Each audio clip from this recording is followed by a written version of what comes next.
On va voir maintenant l'hémodynamique cardiaque. C'est très facile pour vous, l'hémodynamique cardiaque. L'hémodynamique cardiaque est représentée par l'ensemble des phénomènes de contraction et de relaxation qui permettent au cœur de réaliser un cycle cardiaque au cours duquel il y a une mobilisation du sang vers les tissus. Maintenant, c'est quoi le but du cycle cardiaque? C'est d'envoyer le sang vers les tissus pour récupérer le sang veineux des tissus, pour l'envoyer au poumon et puis récupérer le sang artériel des poumons vers le cœur. J'ai deux circulations dans l'organisme. Une petite circulation, c'est la circulation cardio-pulmonaire, d'accord? Et une grande circulation, qui est la circulation cardio-systémique, Très bien. Allez, on va directement, sans trop de blabla, commencer dans le cycle cardiaque. Nous pouvons commencer le cycle cardiaque, d'accord? Donc, on va le commencer par la systole atriale. La systole atriale, c'est quoi la systole atriale? La systole atriale est la contraction des atriums. La contraction des atriums. On vous dit que la systole atriale est la contraction des atriums. Une petite quantité de sang est apportée au ventricule. Taïchou, s'il vous plaît. La contraction des atriums n'est responsable que de la transmission d'une petite fraction de sang vers les ventricules. La contraction atriale n'est responsable que de la transmission d'une petite quantité de sang vers les ventricules. Une petite quantité de sang passe des atriums vers les ventricules au cours de la contraction atriale. On va voir plus tard pourquoi. À l'âge, il n'y a pas beaucoup de sang. Et à quoi sert cette petite quantité de sang? Et est-ce que la contraction atriale est importante ou pas? À la fin de la contraction, c'est ici que c'est intéressant, d'accord? À la fin de la contraction atriale, la pression intraventriculaire devient supérieure à la pression intra-atriale. Fermeture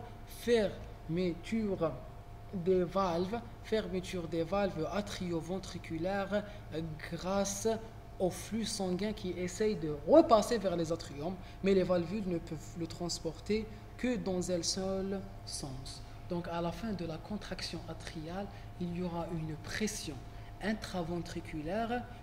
Ça peut tomber sous forme de QCM. À la fin de la contraction atriale, la pression intraventriculaire est supérieure ou inférieure à la pression atriale? Elle est supérieure à la pression atriale. Imaginez que comme un placard, où le placard il est tellement désordonné que c'est comme dans les dessins animés. Vous commencez à le fermer tout en le remplissant. D'accord? Vous commencez à le remplir. D'accord? Donc vous le fermez avec une pression qui est élevée. Je me souviens que j'avais dessiné un petit schéma. D'accord? Le petit schéma qui peut nous expliquer la situation. Regardez. J'ai du sang qui était à l'intérieur des atriums. D'accord? Il y a eu, donc il y a eu une contraction des atriums. Supposons que la pression dans les atriums et la pression dans les ventricules, elle est égale. J'ai la même pression ici que ici. D'accord? Je vais réaliser une contraction atriale. Une contraction atriale où le sang, l'atrium va se contracter pour envoyer plus de sang au ventricule. Donc le ventricule commence à avoir une pression très élevée. Ça ou là. Et puis les atriums vont se relâcher. Puisque le ventricule devient accaparant d'une pression très très élevée, il va essayer de chasser le sang. Ça, il pourra chasser le sang dans quel endroit? La valve sigmoïde, elle est fermée. Les valves sigmoïdes ici, elles sont fermées. Il ne peut pas déplacer le sang vers l'aorte ou vers l'artère pulmonaire. Donc il va essayer de les déplacer vers l'atrium. Or, les valves auriculo-ventriculaires, elles sont unisens. Elles ne peuvent déplacer le sang que dans un seul sens. Pourquoi dans un seul sens? Parce qu'ils ont une structure particulière. La structure, elle est faite comme ça. D'accord? Donc quand le sang arrive d'ici, il essaie de descendre. Il peut passer. Mais quand il essaie de passer vers le haut, il va lui-même fermer les atriums. Il va lui-même les fermer et ils ne vont plus le laisser passer. Donc quand la pression augmente à l'intérieur du ventricule, le ventricule va essayer de chasser le sang du ventricule vers l'atrium. En essayant de chasser le sang, il va lui-même fermer les atriums. Donc après la contraction des oreillettes, il y aura une fermeture des valvules sigmoïdes. Il y aura une fermeture des valvules auriculo-ventriculaires, des valvules mitrales et des valvules tricuspidiennes. D'accord? Est-ce que vous êtes d'accord? Donc j'ai commencé le cycle cardiaque. Comme le cycle cardiaque, c'est un cycle. C'est des phases qui se répètent. Je peux commencer par la phase qui me plaît. J'ai commencé par la contraction auriculaire. La contraction de l'atrium va chasser le sang. Elle va chasser le sang des atriums vers les ventricules. Dès qu'elle chasse le sang, la pression intraventriculaire augmente. Puisqu'elle augmente, le sang va essayer de ressortir des ventricules. En essayant de ressortir, il va lui-même fermer les valvules auriculo-ventriculaires. C'est clair? Très bien. Donc, il y aura fermeture de la valve mitrale et fermeture de la valve tricuspide. Ensuite, cette phase sera suivie d'une systole ventriculaire qui est divisée en 3 phases. La phase de contraction isovolumétrique, la phase de remplissage rapide, la phase d'éjection rapide et la phase d'éjection lente. On commence par la contraction isovolumétrique. Regardez ce qui se passe au cours de la phase de contraction isovolumétrique. Les ventricules remplis de sang se contractent sans changement de volume. Ils vont commencer à se contracter. Sans qu'il y ait une ouverture des valvules.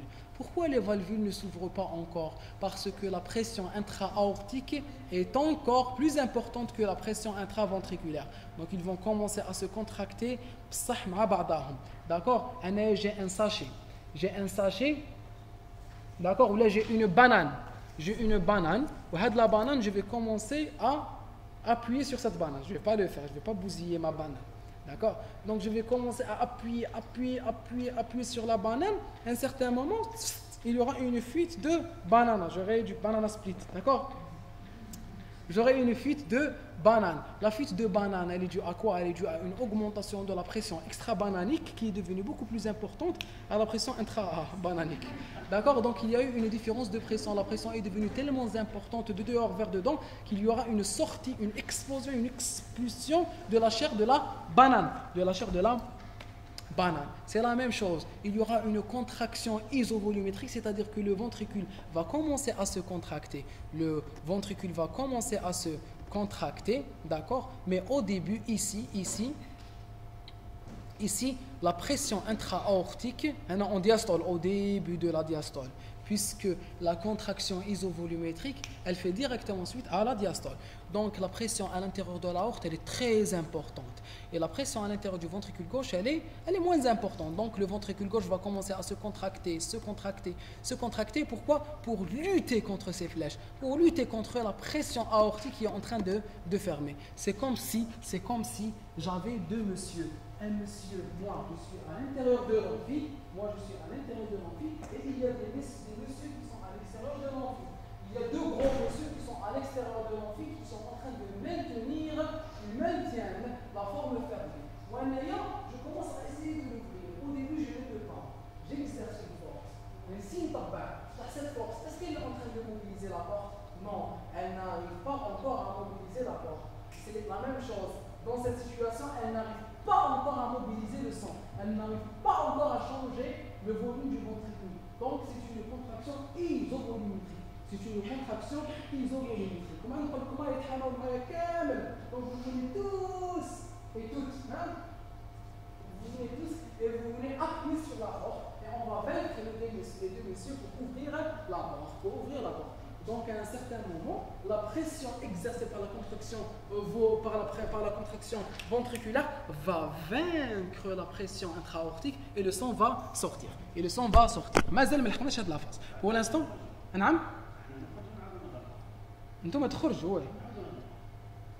oui, dans le prochain cycle. Je ne comprends pas. Si, il dit, ok, une autre entrée, il dit le poumon, le cœur. Je n'ai pas compris votre exemple. Isovolumétrique veut dire que le volume du ventricule ne change pas. Pourquoi il ne change pas? Parce qu'il n'est pas en train de se vider. Parce qu'il n'est pas en train de se vider, puisqu'il n'est pas en train de se vider, il n'est pas en train de diminuer. Donc c'est le même volume qui est maintenu à l'intérieur du ventricule. Isovolumique, pas du sang du ventricule rempli de sang, oui. Mais ça entre quoi et quoi? Vous dites entre les deux milieux. Quels deux milieux? Le sang, c'est la vascularisation.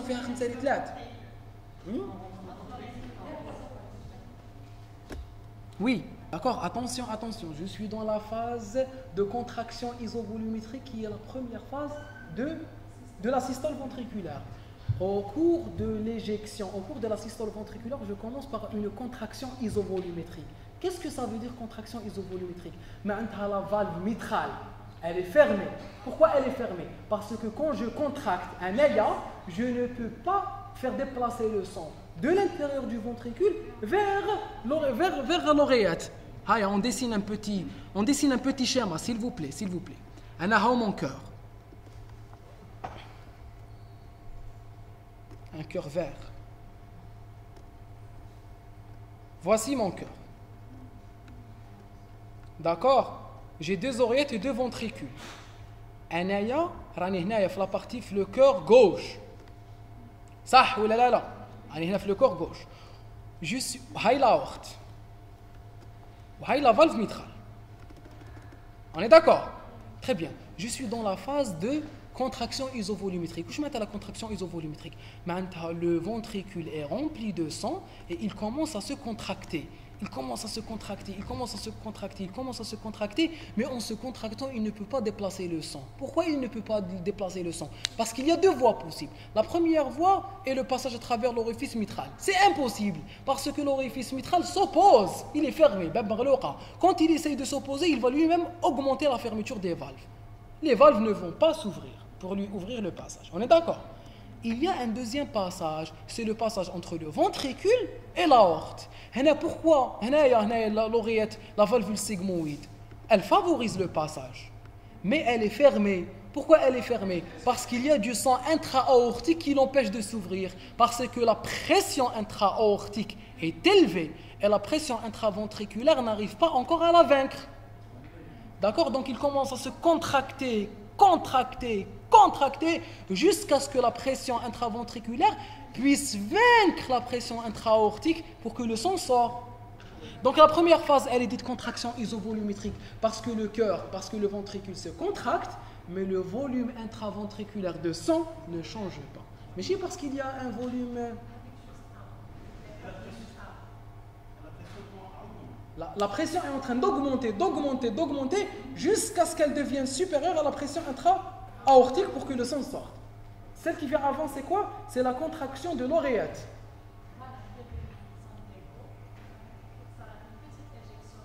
Ils sont égaux pas dans le volume, dans la pression. La pression aortique et la pression ventriculaire.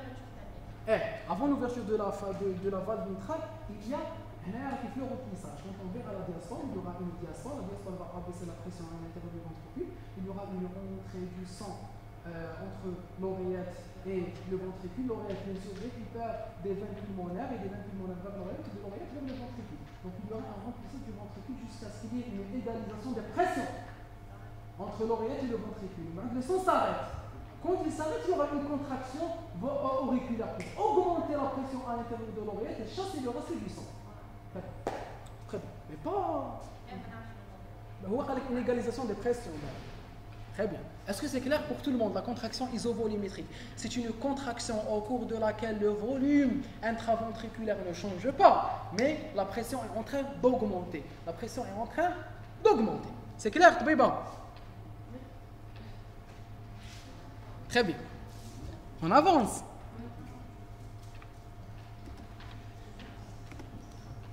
En systole, la pression intra... Voilà. Donc, quand on s'ouvre les valvules sigmoïdiales, j'avais même écrit un petit texte. J'adorais écrire. Donc, on commence par ça. La phase de contraction isovolumétrique, les ventricules remplis de sang se contractent sans changement de volume, parce que le volume à l'intérieur est le même. augmentation de la pression intraventriculaire, cette pression va dépasser la pression aortique diastolique, ouverture des valvules sigmoïdes. C'est l'augmentation, c'est le fait que la pression intraventriculaire soit supérieure à la pression intra-aortique qui permet l'ouverture des valvules aortiques ou les valvules sigmoïdiennes aortiques et le passage du sang du ventricule vers l'aorte. Comment s'ouvre la valvule sigmoïdienne?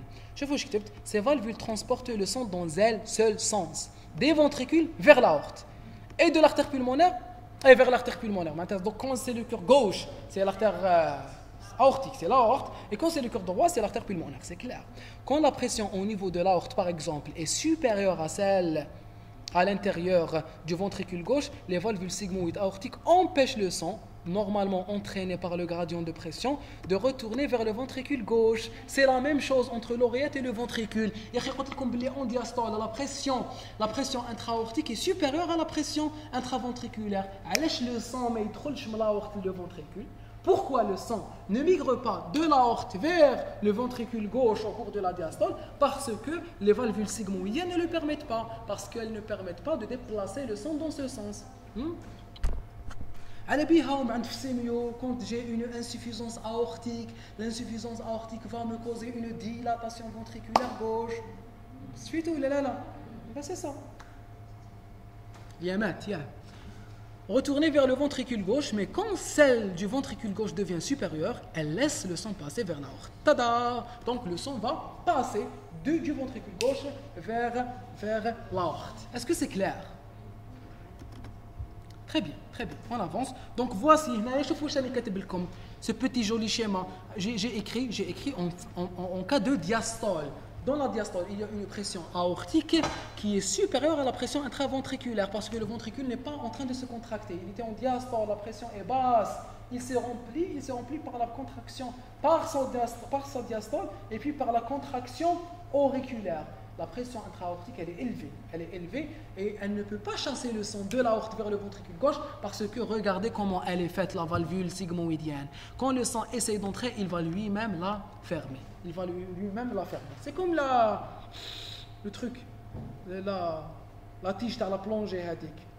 Vous ne pouvez pas inspirer avec le tuyau. Quand on était petit, on a comme non, jamais. Pourtant, tu m'as dit, avec tous mes respects. Ça se vendait.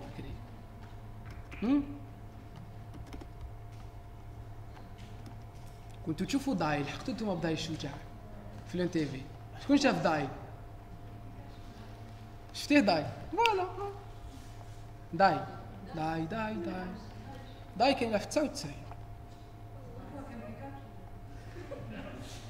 هاي هو بخون سيدو ايه طبطب ولا لقات شاو عليه وشفتوه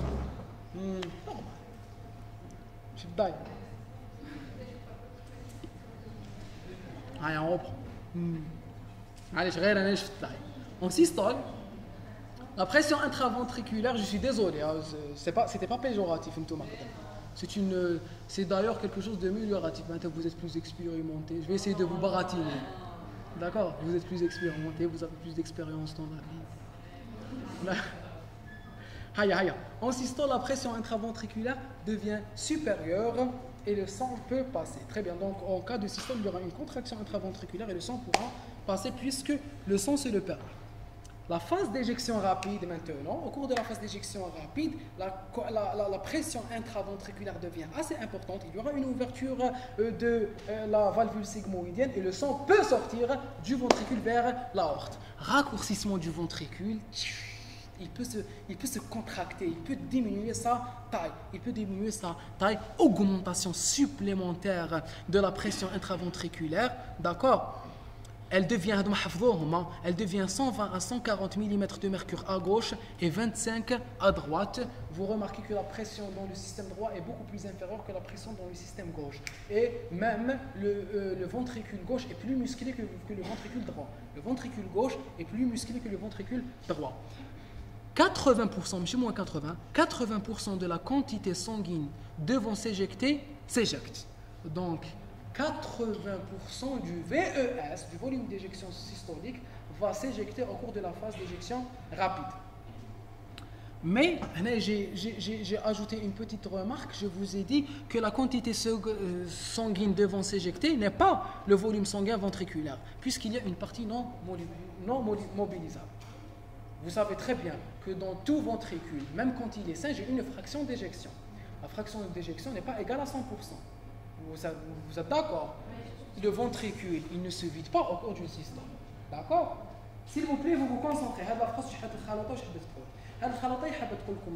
J'ai un ventricule rempli. Il a subi une contraction isovolumétrique, puis il a subi une phase d'éjection rapide. Au cours de la phase d'éjection rapide, il y aura une éjection de sang. La première information que je vous donne, c'est que le ventricule ne peut jamais se vider totalement. Le ventricule ne peut jamais se vider totalement. Donc il va se vider partiellement. Il va éjecter une fraction d'éjection.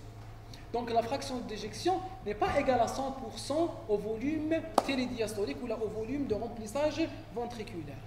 Cette petite fraction d'éjection, cette partie de sang qui est contenue à l'intérieur du ventricule, cette petite partie de sang, 80% d'entre elles va s'éjecter au cours de l'éjection rapide. J'ai une éjection ventriculaire. L'éjection ventriculaire, elle n'est pas réalisée au cours de la phase d'éjection rapide. Après l'éjection rapide, j'ai une éjection lente. Vous êtes d'accord? Donc l'éjection totale, elle est divisée en éjection rapide et éjection lente. Mais pour ça, éjection rapide plus éjection lente, tout le sang du ventricule. Je ne vais mobiliser que... Là, elle n'a pas 80%. Ah, vous êtes tombé dans le piège. Les 80%, je suis en train de parler, s'il vous plaît, suivez ce schéma. Allez, regardez. C'est normal, il est 17h. Regardez. C'est le ventricule. C'est le ventricule. Un joli bocal. Le bocal, d'accord, fait du sang. D'accord? Fait 1 litre. Fait 1 litre de sang. D'accord? Durant tout le cycle, il ne peut éliminer que 750 millilitres. Maintenant, la quantité de sang mobilisable est de 150 millilitres. La quantité de sang mobilisable est de 750 millilitres. Est-ce qu'on est d'accord? De ces 750 millilitres, 80% de ces 50, maintenant 750 fois, je suis devenu ch'ti, 750 fois 80%, d'accord? Les 80% sortent au niveau de la phase d'éjection rapide. Les 80%, ce n'est pas 80% du contenu ventriculaire, c'est 80% de la quantité de sang éjectable. Est-ce que vous avez compris? C'est clair? Sûr. J'ai une contraction ventriculaire. Le ventricule taille. Quand il réalise une éjection, il n'est pas complètement vidé. Il est vidé à 75%. D'accord? Les 75%, je ne vais pas les éjecter directement. D'accord? Je vais les éjecter en plusieurs phases. Est-ce que vous êtes d'accord? D'accord? Mon frère doit venir dans 2 jours. Et celui qui cuisine dans la maison, moi je cuisine. Bon, c'est pas. Regardez. Celui qui cuisine dans la maison, il vient dans 1 semaine. D'accord? Regardez ce qu'il me dit. Il me dit, ton frère va venir dans 2 jours et vous devez partager la nourriture. Je vous laisse cette nourriture. Je vous laisse 3 kg de bananes et vous devez les partager. Est-ce qu'on est d'accord? Est-ce que j'ai le droit de manger les 3 kg de bananes? Non, je dois manger ma part, bark. Ma part, je la divise en 2 jours. Je mange le premier jour quelques bananes, le deuxième jour quelques bananes. On va il y a des bananes, mon frère. D'accord? Donc, les 80%, ce n'est pas 80% du volume total de bananes qui a été laissé. C'est 80% de ma part de banane. Donc j'ai une quantité de sang mobilisable qui n'est pas égale au volume d'éjection systolique. Et parmi cette quantité mobilisable, elle n'est pas totalement mobilisée au cours de la phase d'éjection rapide. Il y aura d'autres phases où l'éjection va se continuer. Très bien. Quelle est la proportion du sang mobilisable en général? C'est la fraction d'éjection, 75%. Si j'ai une personne normale. D'accord? C'est la fraction d'éjection. Je fais la fraction d'éjection, l'échographie cardiaque. Très bien, très bien. Très bien. La phase d'éjection lente, justement, une petite quantité de sang va être éjectée dans l'aorte. Donc, au cours de la phase d'éjection lente, je continue à éjecter. Donc, après la phase d'éjection lente, il y aura une quantité de sang qui restera à l'intérieur du ventricule. À la fin de cette phase, la pression intra-aortique devient supérieure. Là, le ventricule s'est vidé. Il s'est vidé de l'aorte. Donc, sa pression a diminué et la pression intra-aortique a augmenté. Mais le sang continue à s'écouler du ventricule vers l'aorte grâce à l'inertie de masse. Attention, attention, attention. Ça, c'est très important. À la fin de la contraction isovolumétrique, à la fin de la contraction, j'ai une contraction isovolumétrique, puis une phase d'éjection rapide, puis une phase d'éjection lente. Le sang est en train de migrer du ventricule vers l'aorte. Donc la pression à l'intérieur du ventricule, elle augmente ou elle diminue? Elle diminue. La pression à l'intérieur de l'aorte, elle augmente ou elle diminue? Elle augmente. Donc la pression à l'intérieur de l'aorte augmente. Et la pression à l'intérieur du ventricule diminue. Jusqu'à ce que la pression intra-aortique devienne supérieure à la pression intraventriculaire. Normalement, les valvules sigmoïdiennes se forment, mais le sang s'arrête. Il y aura un maintien du passage du sang du ventricule vers l'aorte. Pendant une courte période, le sang va continuer à couler. On appelle cela l'inertie de masse. En physique, l'inertie de masse correspond à l'énergie d'une molécule ou d'un corps qui dépend de sa masse. J'avais un circuit sanguin. On tape le sang suite à une variation de pression. Mais avec le courant sanguin, tellement il a mobilisé du sang, une quantité du sang a commencé à se mobiliser par son poids. Elle a gagné une vitesse. Donc, malgré l'opposition de la pression aortique, il va continuer à passer pour un certain moment. Dans le cours, j'avais écrit un exemple. J'avais écrit, c'est comme lorsque vous êtes tellement fatigué, ça va vous rentrer chez vous. Jamais pour toi la phrase, non. Je la dis souvent. Donc, quand on est trop fatigué, par exemple, quand on va au parc zoologique ou bien quand on se promène, lorsqu'on parcourt de longues périodes, tellement trop rien, tu as juste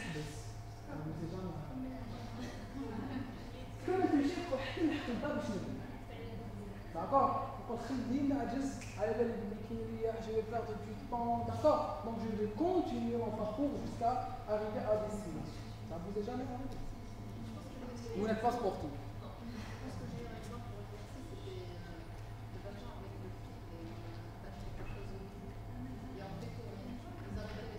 Très bien, voilà, magnifique. Ah, très bien, excellent, excellent. C'est un corps qui obtient une vitesse. Il faut faire la différence entre une force et une vitesse. Par exemple, quand je jette un corps, est-ce que je lui donne une force ou une vitesse? Ben c'est faux, je lui donne une vitesse. Je lui donne une vitesse. Quand je lui donne une force, la force reste constante, mais une force c'est un moteur. D'accord? C'est quelque chose qui continue à donner de la vitesse. أنا كي نقذف قذيفة نديها سرعة ما نديرهاش قوة. إذا سرعة بسرعة تتناقص تدريجيا إلى أن يقف أو يتوقف الجسم. جيد. Est-ce qu'en fait cette quantité de sang, elle fait partie du sang lassant ou là on est 75%? 75%. Ce qui est mobilisable est mobilisable, ce qui n'est pas, n'est pas. Donc, je vais lui donner une vitesse. Comme votre camarade, si je prends l'écouteur تاعي هكذايا ونبدا ندور فيه. D'accord? Si je prends l'écouteur وندورو على صباعي.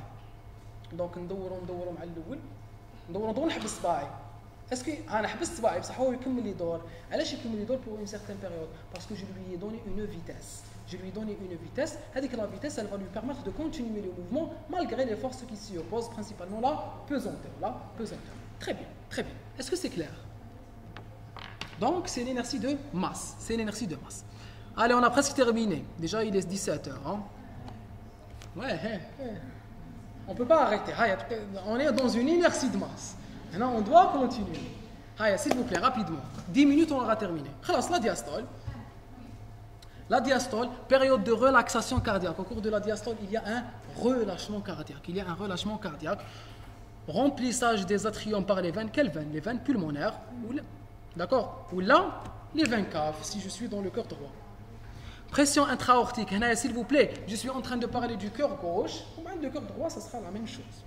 Pression intra-aortique est supérieure à la pression intraventriculaire, il y aura une fermeture des valvules sigmoïdiennes. Là, je suis en cas de diastole. Dans la diastole, la pression aortique a augmenté. Pourquoi elle a augmenté la pression intra-aortique? Elle a augmenté parce que j'ai chassé le sang des ventricules vers l'aorte jusqu'à ce qu'il y ait une augmentation de la pression intra-aortique tellement importante qui est capable de me fermer la valvule aortique. Donc la pression intraventriculaire est basse et la pression intra-aortique est élevée. Et j'aurai une fermeture des valvules sigmoïdiennes. Le cœur, il va commencer à se dilater. C'est la diastole. La diastole passe aussi par plusieurs étapes. D'accord? Nous ne citerons ici que l'artère pulmonaire, que la partie gauche du cœur. La diastole est divisée en 3 parties. La phase de relaxation isovolumétrique. Au début, le cœur va commencer à se relâcher sans changer de volume. Il va se relâcher sans pouvoir encore changer de volume. La pression va chuter, les ventricules se relâchent et la pression diminue et devient inférieure à celle intra-atriale. S'il vous plaît, est-ce que vous arrivez à comprendre comment je peux avoir un changement de volume suite à un changement de pression? Le meilleur exemple est la ventilation pulmonaire qu'on était censé faire aujourd'hui et qu'on fera Inch'Allah la prochaine fois. D'accord? Au cours de la ventilation pulmonaire, est-ce que vous connaissez la mécanique ventilatoire? Est-ce que quelqu'un d'entre vous peut me dire comment on respire? Oui. Oui.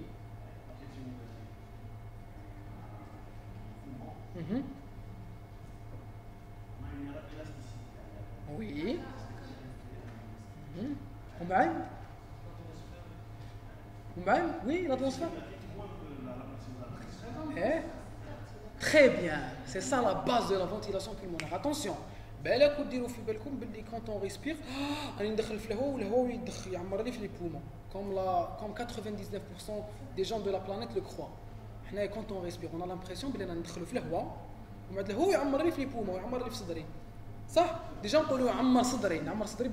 c'est faux, mais vous n'avez moteur, vous n'avez suppresseur qui vous permet de remplir vos poumons avec de l'air. Vous ne remplissez pas vos poumons avec de l'air. Vous êtes d'accord? Vous ne remplissez pas vos poumons avec de l'air. Très bien. Donc, il y aura une contraction des muscles inspiratoires, principalement le diaphragme. Le diaphragme va s'abaisser. En s'abaissant, il va éloigner les côtes. Les côtes vont tirer sur les ligaments vont tirer sur la plèvre pariétale. La plèvre pariétale va diminuer la pression intrapleurale. La pression intrapleurale va devenir négative. Elle va tirer sur la plèvre viscérale. La plèvre viscérale va tirer sur le poumon. Le poumon va se distendre. Quand il se distend, il va augmenter de volume. Et vous savez que P fois V est une constante. P fois V, P fois V est une constante. Je suis en train d'augmenter le volume, donc la pression diminue. Il y aura une diminution de la pression intra-alvéolaire et la diminution de la pression alvéolaire va la rendre inférieure à la pression barométrique et l'air passe du milieu où il y a le plus de pression vers le milieu où il y a le moins de pression.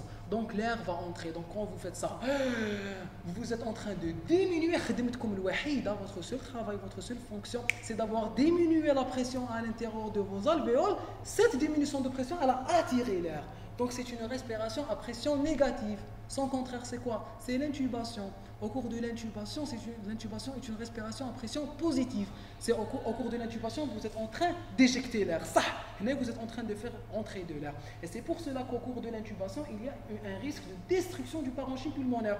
Parce que je ne suis pas en train de m'adapter, je suis en train de gonfler le poumon. Au cours de l'intubation, au cours de la réanimation, quand je fais du bouche à bouche, il faut faire attention à réaliser une certaine progressivité de l'élévation, parce que je peux détruire un le poumon de l'organe. Si il a le poumon, je vais le ratatiner, je vais le détruire, Donc c'est la même chose, Au cours de la diastole, il y aura au début un relâchement du cœur. Le relâchement du cœur va diminuer la pression va diminuer. Quand elle va diminuer, elle va attirer le sang vers l'intérieur. Donc au début, j'ai une phase de relaxation isovolumétrique où la pression diminue. En bas, le remplissage rapide, les valvules atrioventriculaires s'ouvrent, ouverture aidée par les cordons. En bas, il faut savoir qu'il y a une autre notion. Il faut savoir que lorsque le ventricule se dilate, quand il se dilate, il se dilate. Quand il se dilate, il va éloigner les cordons. Les cordons vont se tirer et les cordons sont liés aux valvules. Donc elles vont ouvrir les valvules. C'est comme si j'avais une porte qui était liée, à une corde. D'accord? À une corde. Je prends cette porte-là, je tire une corde, je vais ouvrir la porte. D'accord? Donc c'est une porte qui est liée au ventricule. Quand les parois ventriculaires s'éloignent, elles vont tirer sur les cordes et les cordes vont tirer sur les valvules et les valvules vont s'ouvrir. Et il y aura un remplissage rapide qui sera suivi d'un remplissage lent que j'appelle diastasis. Non, c'est la dilatation qui va les ouvrir. La pression artérielle, ce qui est dire. Très bien, c'est comme une aspiration. Exactement, c'est une aspiration. Oui, il y aura une différence de pression au début qui permet, mais non, il y aura une différence de pression, mais dès qu'il y a une différence de pression, le sang va commencer à couler. Ça, il faut savoir qu'au cours de la diastole, s'il vous plaît, c'est important. Au cours de la diastole, vous voulez partir, vous pouvez. Vous pouvez. Donc, au cours de la diastole, il y a une ouverture des canaux, il y a une ouverture des valvules. Quand il y a ouverture des valvules, les atriums et les ventricules constituent un seul compartiment. Donc, ils vont avoir la même pression. Ils vont agir en tant qu'un seul compartiment. Très bien. Donc, il y aura une phase de remplissage lent, d'accord, au cours de laquelle la pression intra-atriale et intraventriculaire ont tendance à s'égaliser. Le sang continue à arriver longtemps. Vous voyez? Donc il y aura une pression intra-atriale et intraventriculaire qui seront la même, puisque ce sera le même tiroir. Ils sont ouverts.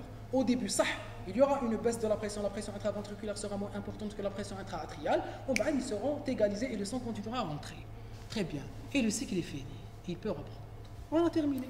D'accord, on va voir quelques QCM maintenant. Au niveau de l'aorte, allez, on reprend très rapidement.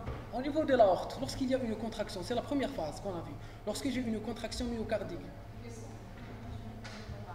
qui fait la diastole, au cours de la diastole, elle est fermée, il ne peut pas entrer.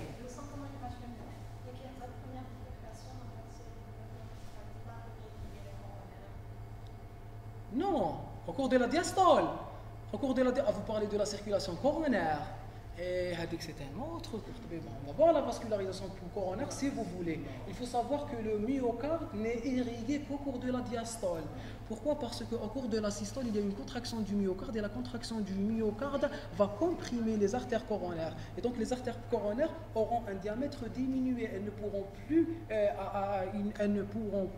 alimenter ou les faire venir une quantité de sang assez importante. Donc il faut qu'il y ait une diastole. C'est au cours de la diastole qu'il y aura une nutrition du myocarde.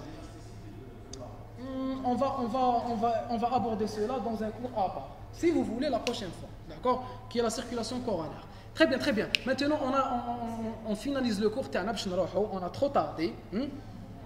Je vous remercie de votre courage. Il faut parler hadiyah, la notion, c'est la notion la plus importante parce que les QCM. Parce que les QCM ou le corrigé, les caïns, la série verte, il est faux. Parce que le monsieur, les candidats de le cours, il avait établi un corrigitif, il l'avait changé. Je vais vous expliquer.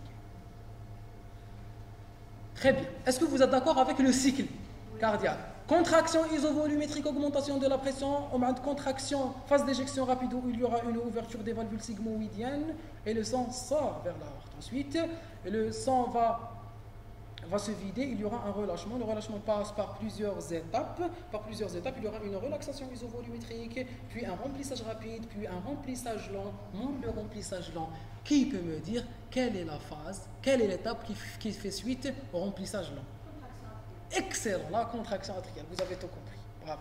Donc j'ai un remplissage lent jusqu'à ce qu'il y ait égalisation des pressions entre l'atrium et le ventricule. Lorsque les pressions entre l'atrium et le ventricule s'égalisent, l'atrium va se contracter pour réaliser une autre différence de pression et éjecter le sang vers le ventricule. Oui, allez-y. Non, une quantité moindre, une toute petite quantité qui est négligeable, qui n'a aucune importance au repos. Son importance apparaît lorsque je réalise un effort, lorsque je suis en tachycardie. Il faut savoir que l'augmentation de la fréquence cardiaque se fait au dépend de la diastole. Excellent. Le cœur taille. Dans un cycle normal, il se contracte comme ça.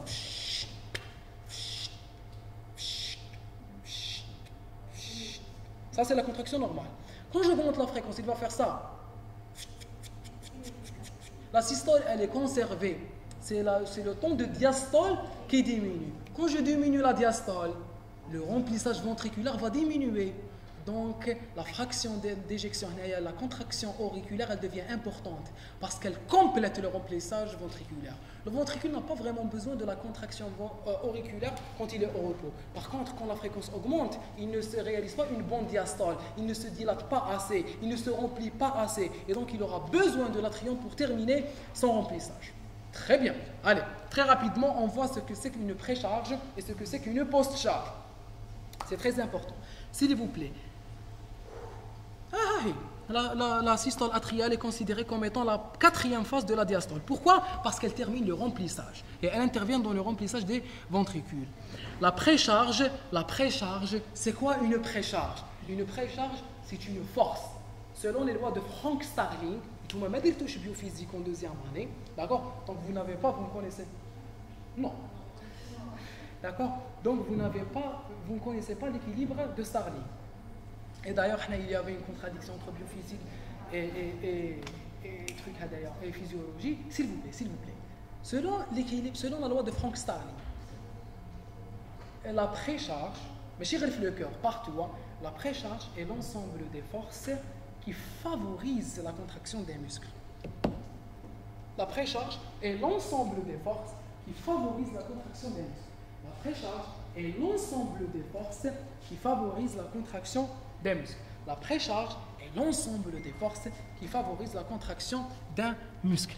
La précharge, la précharge est l'ensemble des forces qui favorisent la contraction du muscle. La précharge est l'ensemble des forces qui favorisent la contraction. La post-charge est l'ensemble des forces qui s'opposent à la contraction. La précharge, c'est des forces. L'ensemble des forces qui s'opposent à la contraction, je les appelle post-charge, et ceux qui favorisent, je les appelle pré-charge. Pourquoi je les appelle pré ou post? Pré, il dit قبله, pré-charge, il l'aide. Post-charge, il dit morah, il s'y oppose. Donc la pré-charge, c'est l'ensemble des forces qui favorisent la contraction. La post-charge est l'ensemble des forces qui s'opposent à la contraction.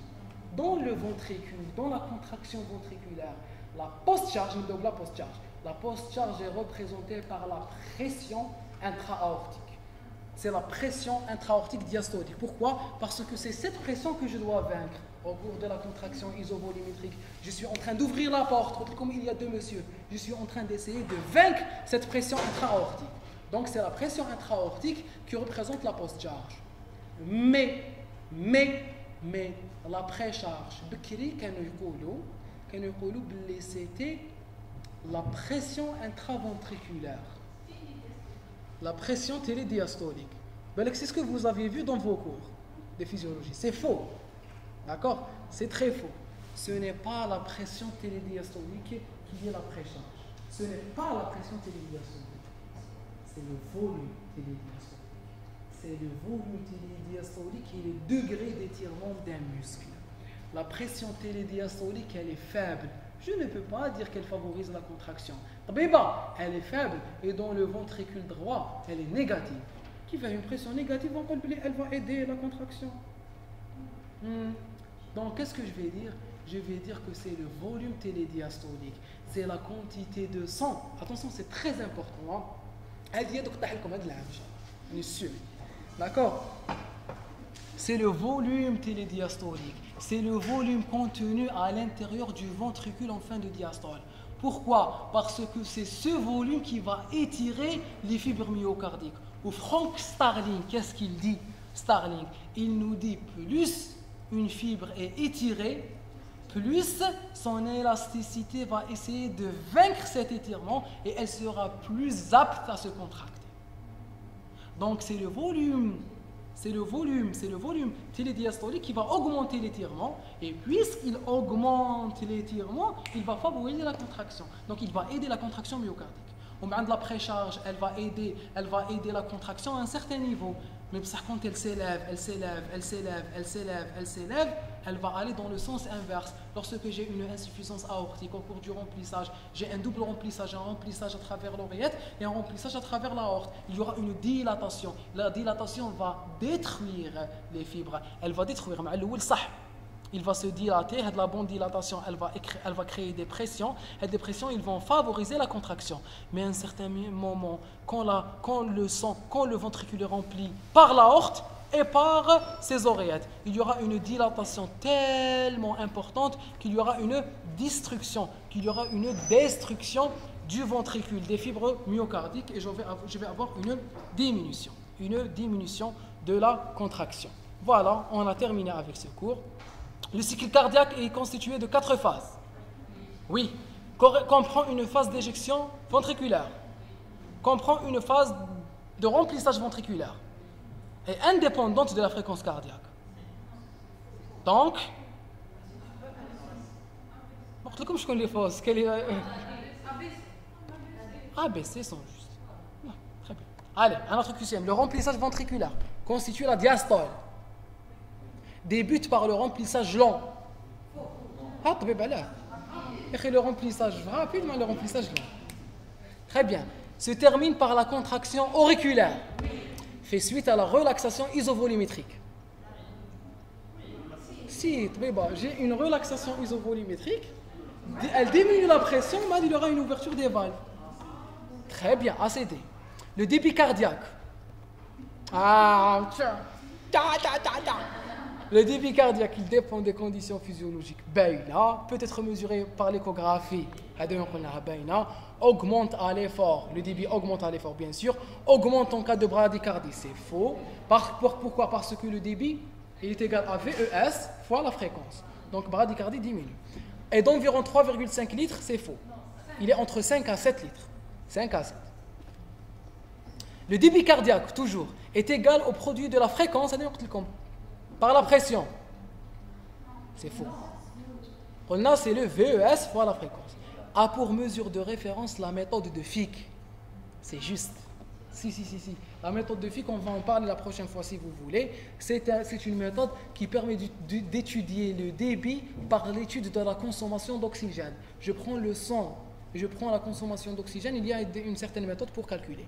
Est exprimé en litres par minute. A est une valeur constante, indépendante de l'âge, de la position. Au repos, couché est compris entre 5 à 7 litres. Très bien, BCE. Voilà, on a terminé avec la physiologie cardiaque. Je vous remercie. Merci.